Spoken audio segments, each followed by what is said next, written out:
मुस्कान के आने वाले एपिसोड की अपडेट आपके लिए लेकर आए हैं। अगर आप चैनल पर नए हैं तो प्लीज़ चैनल को सब्सक्राइब कर लीजिए। रौनक जो है मुस्कान के मांग में सिंदूर भरने लगता है, तभी मुस्कान जो है गायत्री के पास देख लेती है और रौनक का हाथ पकड़ लेती है और कहती है कि ठीक नहीं है। दूसरी तरफ सरजी जो है वो रेडी हो रहे होते हैं नीचे जाने के लिए।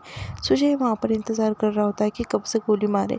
रौनक जो है नाराज़ हो जाता है और कहता है कि हनुमान तेरा एक भी प्लान अच्छा नहीं है। तभी वहाँ पर मुस्कान जाती है और वो कहती कि मैं तुम्हें कुछ कहना चाहती थी। तभी वहाँ पर जो है सरजी के रूम में से गोली चलने की आवाज़ आती है और सरजी जो है काफ़ी डर जाते, पीछे हो जाते। सुजय उन्हें के ऊपर गोली चलाने लगता है और कहता है कि तुमने मुझसे मेरा सब कुछ छीन लिया। रौनक कहता है कि साला हम तो भूल ही गए थे कि तुम्हें गोली कैसी लगी, बताओ। दूसरी तरफ उतने में ही मुस्कान बताने वाली होती है, उतने में काजल का फ़ोन आ जाता है रौनक को।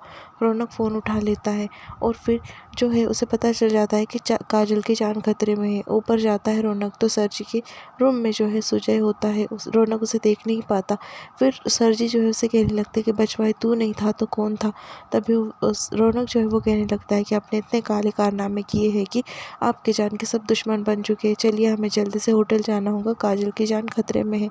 तभी सरजी जो है वहाँ पर चले जाते हैं उनके साथ में। होटल जाते के साथ में पता चल जाता है कि जो काजल है उसके माँ बाप जो है वो मर चुके हैं, मतलब वो काफ़ी घायल अवस्था में उन्हें वहाँ से लेकर जा रहे होते हैं। दूसरी तरफ अंदर जाने के बाद पता चलता है कि काजल को भी पीछे से किसने वार किया है चाकू से, उसे भी अस्पताल लेकर जाते हैं।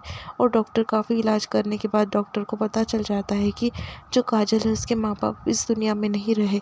वो बाहर आकर सबको फैमिली वालों के सामने बात बता देते हैं कि आई एम सॉरी, पर कहने में अफसोस हो रहा है कि यहाँ पर आने से पहले ही उनकी जो है मौत हो चुकी थी।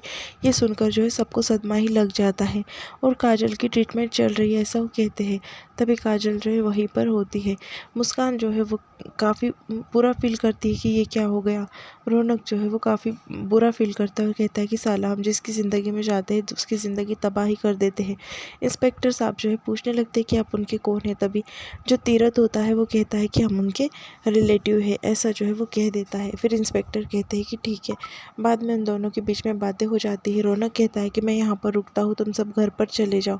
फिर रौनक जो है देखने लगता है काजल को। वहाँ पर मुस्कान भी उसके साथ में होती है। रौनक काफ़ी अफसोस करता है कि जिसकी ज़िंदगी में वो जाता है उसकी ज़िंदगी जो है ख़राब हो जाती है।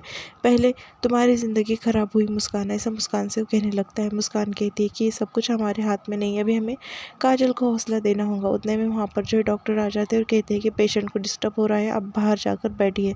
फिर रौनक जो है काफ़ी अफसोस करता है और वैसे ही लेट जाता है। मुस्कान जो है रौनक को समझाने की कोशिश कर रही होती है। रौनक सो जाता है, मुस्कान उसके हाथ पर हाथ रखने लगती है। उतने में सुजय वहाँ से देख लेता है और उसे काफ़ी बुरा लगता है।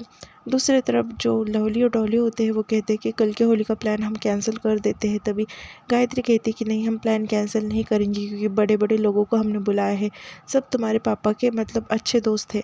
दूसरी तरफ रौनक सो जाता है और मुस्कान भी सो जाते हैं, दोनों नींद में होते हैं। उतने में सुजय जो है वहाँ पर दूसरा डॉक्टर का ड्रेस पहनकर आता है और काजल जो वार्ड में होती है वहाँ पर वो चले जाता है। सुबह हो जाती है, काजल जो है होश में आ जाती है और वो कहने लगती है कि माँ पापा कहाँ हो तुम। तभी गायत्री कहती है कि संभालो अपने आप को बेटा, सब कुछ ठीक है, तुम्हें आराम की ज़रूरत है। और डॉक्टर जो है साफ मना कर देते हैं कि काजल को हादसे के बारे में बताने के लिए, क्योंकि उसे ब्रेन स्ट्रोक हो सकता है, ऐसा कह देते हैं डॉक्टर। तभी काजल कहती है कि मैं अभी जाकर माँ पापा को देखूँगी। तभी वो कहती है कि मैं उठ क्यों नहीं पा रही हूँ। तभी डॉक्टर को कहती है कि डॉक्टर साहब मेरे पैर चेक कीजिए। तभी डॉक्टर आगे आते हैं और काजल के पैर चेक करने लगते हैं। फिर उसके पैर जो है वो मूवमेंट बंद हो जाती है पैर में। फिर वो कहते हैं कि चाकू लगने की वजह से इनका निचला हिस्सा सब काम में से चले गया है, इन्हें पैरालाइज हो गया है। और यहाँ पर एपिसोड खत्म हो जाता है।